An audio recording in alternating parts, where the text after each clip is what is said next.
Hey everyone, as you'll notice, I'm not behind the wheel of my Chevrolet Bolt EV, and if you watched last week's update video on our 2017 Chevrolet Bolt EV, or rather my 2017 Chevrolet Bolt EV, the one we've nicknamed Artemis, you'll know that we had some issues with the suspension squeaking.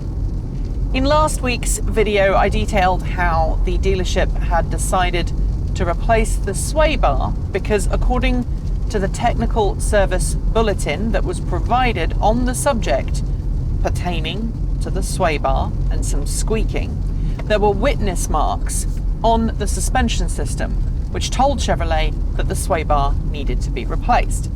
And despite those of you who commented in the comment sections to the previous video telling us that we were wrong, the dealership was wrong, and it was just the bushing, it may still be the bushing.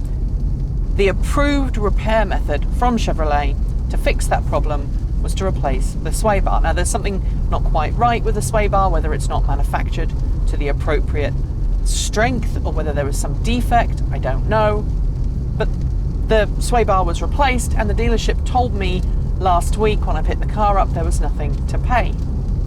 However, the noise was still there and we didn't actually get it fixed completely. And so, because I needed the car to go up Mount Hood and I've got winter tyres on that car, the dealership gave me the car back. They didn't ask for any money, said there was nothing to pay.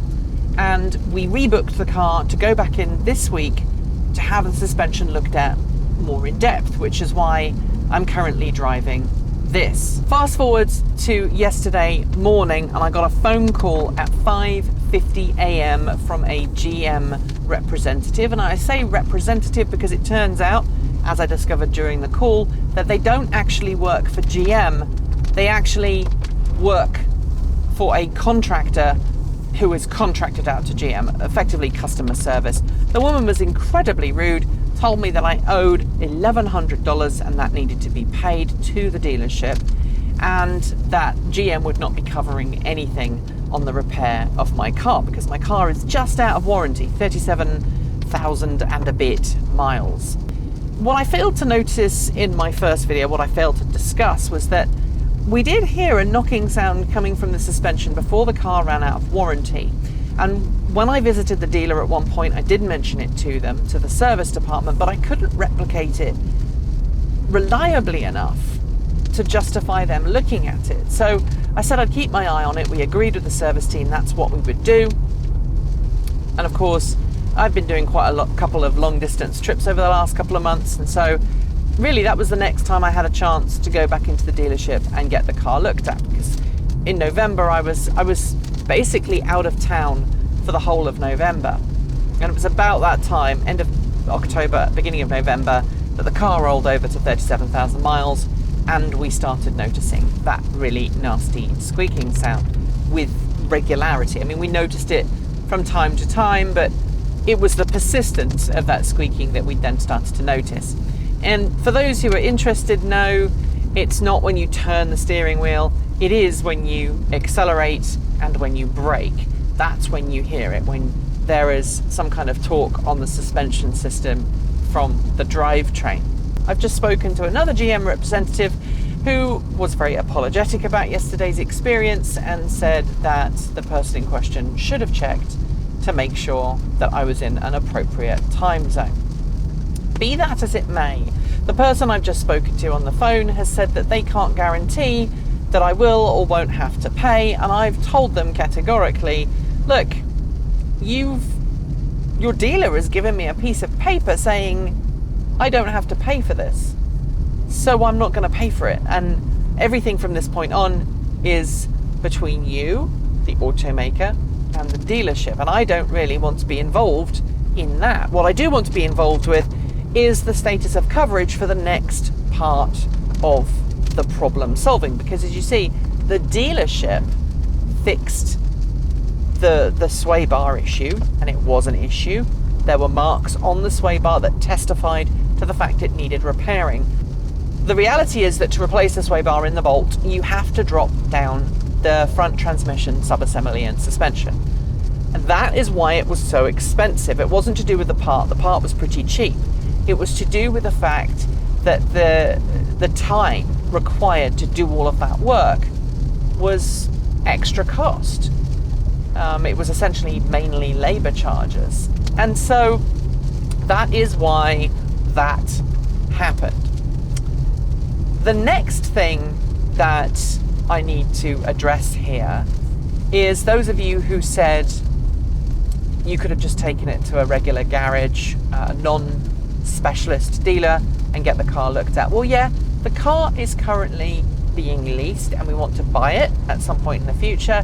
And I think it's really important to note that a lot of people who comment in the comment section on these videos, they're car people. They like cars, they get cars, they're very into their vehicles, and they don't have a problem taking their car to a specialist or going the extra mile to make sure that all of that is okay. But the run-of-the-mill car owner may not have that desire, and they may just take their car to their local dealership. And there's a lot you can say about whether that's a good thing, that's a bad thing, but the reality is that a lot of people do just take their car to the dealership that they purchased it from. And one of the things we wanted to do when chronicling our experiences with this car was to try and be as authentic as we possibly could be about that dealership ownership experience. And so that's one of the reasons why we've been going back to that particular dealer. We trust that dealer. It's not the dealer that sold the car to us, because that dealership no longer sells Chevrolet. However, it is the local Chevrolet dealer that we know and trust. And I don't think, I'd be very surprised if they're trying to yank our chain, pull the wool over our eyes, and try and make us pay for something that we don't need. Especially when I've read the technical service bulletin and the steps that they took to try and rectify our problem were the exact ones laid out in the technical service bulletin. So the car's at the dealership right now. The dealership is they've got microphones on the car. They're going to drive it to try and identify the source of the squeaking. It may just be the bushing, but you know what? If that's what it is, that is what it is. And either we will have to pay for all the diagnostics and the repairs, or Chevrolet will have to pay for it. And the sway bar repair was a legitimate repair at this time. It may be that it was an unnecessary one, but it was a legitimate one based on the damage to the sway bar. So I'm waiting for a call back from my dealership telling me what's going to happen next. GM and their representatives are going to call my dealership tomorrow and have a chat to them and try and figure out who told them that they felt that it wasn't a warranted repair, or told me that it was going to be covered and not be paid. There is a disconnect there, and GM has refused to tell me whether I will ultimately have to pay for it or not. For further work, I'm hoping there's not going to be any further work required, certainly not expensive. I'm hoping that GM will cover it all, or the dealership will cover it all, because this is clearly a screw up on somebody's part and not mine, because I just dropped the car off. What we're hoping is, as I say, that will be the case. If GM turns around and says, actually the dealership is wrong, the dealership shouldn't have told you that it was going to be covered and we want you to pay for it, then we are going to have a problem, and I will probably have to get some legal counsel involved, because that is not up to par. Now let's address the issue to those of you who said, well, you should have bought a Tesla, or you shouldn't have bought a Chevrolet, or you shouldn't have bought this, or you shouldn't have bought that. Frankly, every single car I have owned at some point during my ownership has had a problem.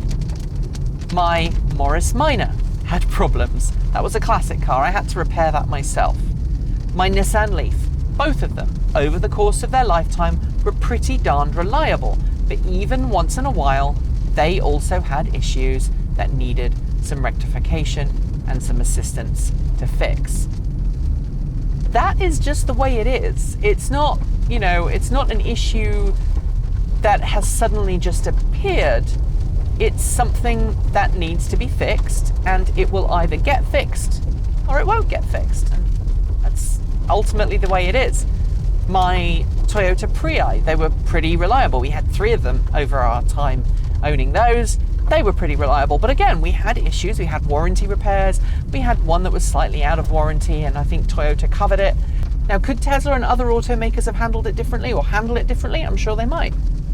But laughing at someone's misfortune or the fact that our car is broken and telling us that, well, what did you expect, is not a very helpful solution to other people who have the same car. Is the Chevrolet Bolt a reliable vehicle? Well, so far, for me, yes. I know we had some ABS sensors replaced under warranty, and I suppose you could argue that that gives us 2 issues within, 3 or 4 months of one another, and yeah, that's not particularly cool. But it's certainly a lot more reliable than other vehicles that I've had. So that's the situation with the Chevrolet Bolt EV. It's why I'm in this car right now, because it's the loaner from the dealership. It's also why I've got all of these boxes on the back of the car, because I'm availing myself of the opportunity to take these boxes to the local recycling centre. They were the boxes that we used, that the trailer was transported in, that you saw a video about earlier this week. I've been helping giant animals give Christmas cheer to children at a local hospital today, which is the other reason why we've not done a regular video. And over the next week or so, we're going to be changing a lot of how we produce the videos. Not because we want to change how we make our videos, but because there's a lot going on with CES and preparation for CES, and we're not going to be able to do a video every day. So I hope this rather long-winded update video gets to you. There's a GoPro strapped in the car. I'm aware that the lighting is not very good because you've got this Pineapple Express coming in right now. I live up in the mountains, and it's basically, I'm in the clouds right now, and so I hope that the audio from my lav mic and the camera on the dash works. But thanks for watching, and until next time, keep evolving.